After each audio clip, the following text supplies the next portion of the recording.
Olá, eu me chamo Thalita Souza e sou egressa do programa de pós-graduação em Letras da UFMA, do qual participei de 2019 até o início de 2021. A pesquisa então desenvolvida foi a arqueologia da protoficção científica e a contribuição da literatura maranhense, sob a orientação da professora Nayara Salles Araújo Santos, na linha de pesquisa 3, Teoria e Crítica Literária. Bem, esta pesquisa teve por objetivo resgatar narrativas que remetem àquelas que hoje são conhecidas como ficção científica e que foram desenvolvidas no decurso da segunda metade do século XIX e o início do século XX, um período anterior ao estabelecimento do gênero ficção científica aqui no Brasil. O estabelecimento do gênero ocorreu na segunda metade do século passado e as narrativas que foram publicadas anteriormente fizeram parte do escopo da nossa investigação. Além disso, a parte do objetivo também era identificar a contribuição de literatos maranhenses para a construção desse momento de desenvolvimento, né, para as bases do que hoje nós podemos conhecer como este gênero de maneira sólida em nosso país. Então, para tanto, é necessário que nós entendamos o que seria a protoficção científica. E foi adotada uma concepção que envolve dois lados, né? A concepção histórica e estética. Então, André Monteiro vai discutir que, ao longo da história, elementos fantásticos, ficcionais, científicos estão em textos que frequentemente incluem elementos como viagens para além da Terra, o uso de tecnologias fora do corrente no tempo do texto, que tendem a ser influenciados por religiosidade, por seja algum aspecto ali moderno, né? Ou ainda em fase de uma mentalidade mítica. E quanto mais focado em ciência, ou algo que hoje consideramos ciência, embora na altura pudesse ser magia, mais fácil é reivindicar como protoficção científica. Então, são narrativas que estão ali antes do estabelecimento do gênero, falando aqui em termos cronológicos, e em termos estéticos, são narrativas que trazem figurações que remetem àquelas da ficção científica, mas que estão ali imbricadas, né, envolvidas por facetas que remetem ao gótico, que remetem ao horror, que remetem à fantasia, a outros gêneros, a outras estéticas participantes da ficção especulativa. Então, para que nós venhamos a compreender o que seria o que fará parte desse escopo da protoficção científica, é necessário que tenhamos de maneira sólida a ideia da ficção científica em si. E para isso, nós resgatamos aqui a perspectiva do Damien Broderick, que vai tratar a ficção científica como uma narrativa nativa de uma cultura que sofre mudanças epistemológicas implicadas pelo avanço e substituição de modos tecno-industriais. Né? E aí, alinhando com a fala do também crítico Isaac Asimov, a ficção científica agirá como uma resposta aos avanços tecnocientíficos.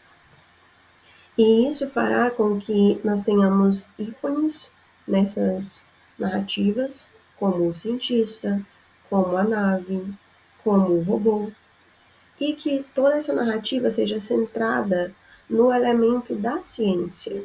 Esse é o elemento norteador. Se ela for retirada da narrativa, a narrativa não subsiste. Então, é a isso que nos referimos como ficção científica.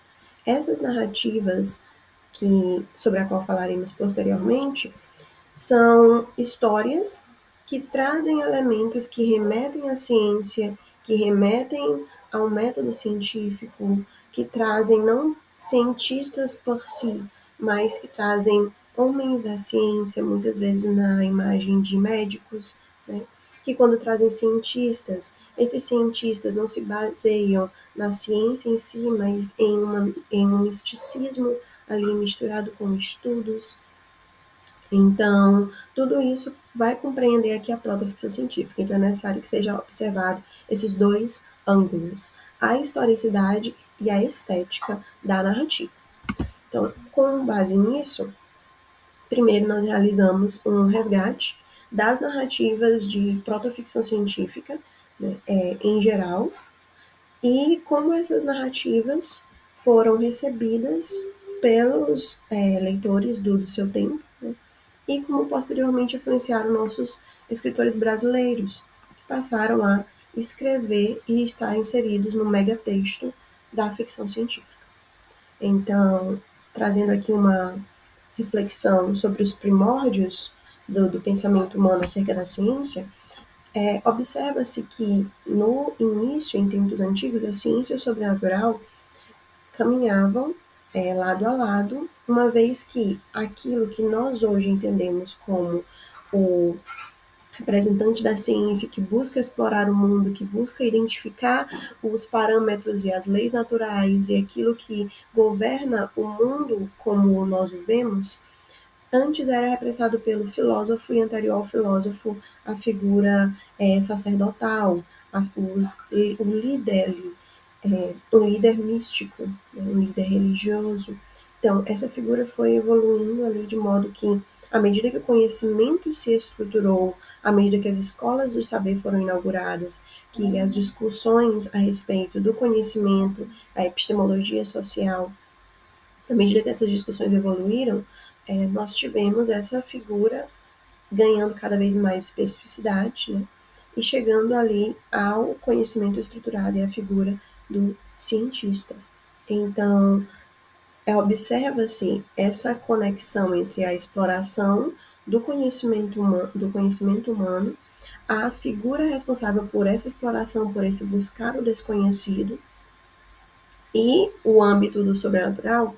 Esses três ângulos são observados em narrativas que vão desde os mitos egípcios e greco-romanos, com criaturas de bronze, criaturas que conseguiam andar de modo independente e eram feitas de metal.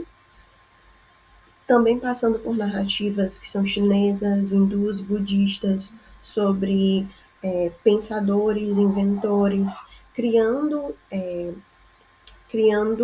bonecos em formato humano, né, criando engenhocas que permitiam que esses bonecos tivessem certa independência, passando ali pelas utopias e as viagens extraordinárias que são observadas desde a época medieval e ali início no período do iluminismo, né, que houve uma evolução muito grande na questão da ciência e das artes, e com isso uma maior estruturação do conhecimento humano e da visão progressista que a ciência poderia oferecer. Então, como marco de início, nós trazemos aqui a Revolução Industrial, que foi aquilo que mais atingiu o modo de, não só de pensar do ser humano, mas também a locomoção, o modo como o ser humano administra o seu tempo, as formas de é, formas de observação e intervenção na natureza, regidas por um método científico com regras definidas e o produto dessa exploração científica sendo ali a tecnologia. Nesse ínterim, nós temos a primeira obra de ficção científica, que foi Frankenstein, em 1818, escrito por Mary Shelley. E após ela vieram aqueles que são considerados os dois pais da ficção científica, né? Ela a mãe e eles os dois pais, seria o Júlio Verne, escritor francês, e o Wells, escritor inglês. Então, tudo isso ocorreu ali até o fim da era vitoriana, né? E essa solidificação, essa perspectiva mais apropriada do gênero que foi trazida pela Shelley pelo Verne e pelo Wells e outros escritores como Stevenson, propiciaram que o início do gênero estruturado tomasse forma no início do século passado. E essa estruturação do gênero, essa gama de narrativas que surgiram, propiciou também que os nossos escritores aqui no Brasil começassem a confabular a respeito da ciência e a respeito da ficção científica. Então, nós observamos essas narrativas ali, o recorte foi feito do meio do século XIX até a década de 30, no século XX. Sendo que aqui no Brasil, a estruturação do gênero, como já me referi anteriormente, ocorreu de 1960 para frente, quando vieram a primeira, segunda, terceira ondas, e fala-se também na quarta onda da ficção científica brasileira. Então, destaca-se aqui para o mérito desta apresentação a diversidade de temáticas e influências que foram encontradas, representadas aqui por 7 narrativas. As primeiras 5 delas que estou trazendo aqui são O Fim do Mundo, que é de 1857. Foi uma das mais antigas que foram identificadas. Ela traz a perspectiva do apocalipse. É uma narrativa que é baseada na sátira, na ironia, traz o recurso do sonho, que era um recurso muito aplicado às histórias especulativas, para poder defender toda a extrapolação que ocorria ali, né? Colocava-se ao fim que toda a narrativa tinha sido um sonho. Então, o sonho permitia essa divagação e essa exploração de outros mundos, ou uma releitura do nosso próprio mundo em uma visão mais avançada. E ela também vai trazer uma proposta da viagem à Lua. A outra narrativa destacada aqui é de Zola. O Fim do Mundo foi de Joaquim Macedo, que é conhecido pelos românticos com a Moreninha. Então, a segunda narrativa foi de Zalois, que é o Doutor Benignos, de 1875. Já vai trazer uma exploração da Amazônia, uma exploração ali do Brasil, era um tema muito em voga nessa época. Traz cientistas, mas esses cientistas trazem uma posição muito de reflexão, né, e de filosofia sobre teorias existentes ali no meio intelectual, como por exemplo o darwinismo, né, e também traz a figura do alienígena como aquele que irá compartilhar o conhecimento, fazer essa troca de conhecimentos, o que muitos críticos vão apontar como uma imagem ali da figura colonizadora. O terceiro que trazemos aqui é A Rainha do Ignoto, né, que é de 1899. Ela foi escrita por Emília Freitas e traz noções de utopia, né, sendo aqui uma narrativa que vai trazer um contato com a alteridade, e por isso ela é colocada como ficção científica também. Traz perspectivas de feminismo, né, existe aqui o ícone, né, da viagem para uma ilha fantástica, a viagem, essa exploração de um local em que há um desenvolvimento, um progresso. É uma narrativa que traz perspectivas ligadas às teorias científicas, né, e desenvolvidas na época. Observa-se isso. A quarta narrativa é Esfinge de Coelho Neto, que é chamada por muitos de Frankenstein brasileiro, é de 1908, e nela há a criação da vida. Esse é um dos cernes principais da narrativa. Só que essa criação feita por um cientista é baseada também no metafísico, é baseada em perspectivas místicas ligadas a preceitos egípcios, né? Traz esse cientista, a figura do cientista louco, que nós veremos posteriormente, e cientista tal, que também está presente em O Presidente Negro, mas que já se configura em um formato mais próximo das narrativas de ficção científica que nós contemplamos, tanto é que alguns autores remetem a Presidente Negro como uma das primeiras narrativas de ficção científica, Então, mas ela também traz, é envolvida muito em polêmicas, né, devido às representações que existem dentro dessa narrativa a respeito da eugenia e nessa futura utopia aí de 1926.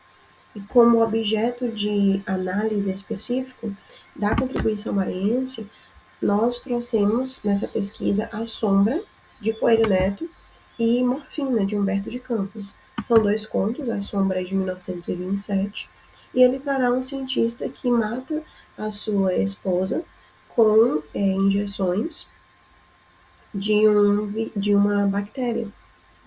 E a sua esposa morre de septicemia aguda.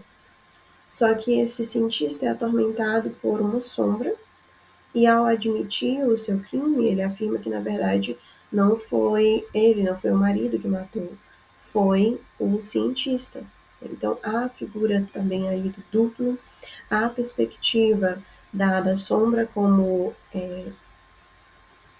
elemento metafísico que vai assombrar, vai atormentar esse cientista desde o dia em que ele enterra sua esposa, né?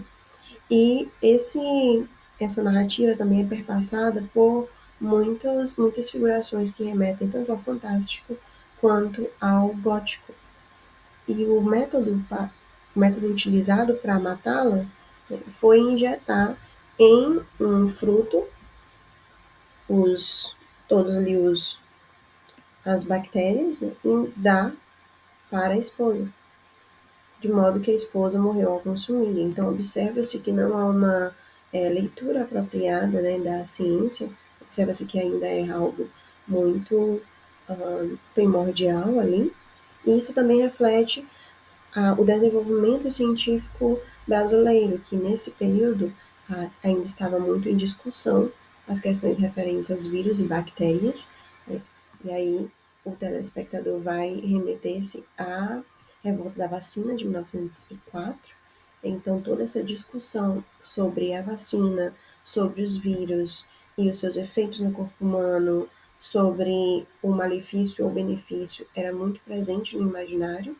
Essa narrativa foi publicada no Rio de Janeiro, então todas essas discussões da época são abrangidas por ela. Discussões também que estão presentes em Morfina, de 1932, que vai discutir a questão da droga, cada morfina, o título, e como essa droga causa malefícios para o ser humano. E a história é narrada por um médico que observa uma senhora que matou o próprio filho e era viciada em morfina. Então, essa narrativa é cercada por elementos estéticos que vão trazer uma atmosfera de horror, que irão remeter também a o medo, né, ao sublime de Burke, além de trazer a questão da droga, as discussões das perspectivas científicas e psiquiátricas desenvolvidas. E a década de 30 foi uma década em que muito se preocupou, né, ali no Rio de Janeiro, muito se preocupou com a explicação da ciência para a população em geral.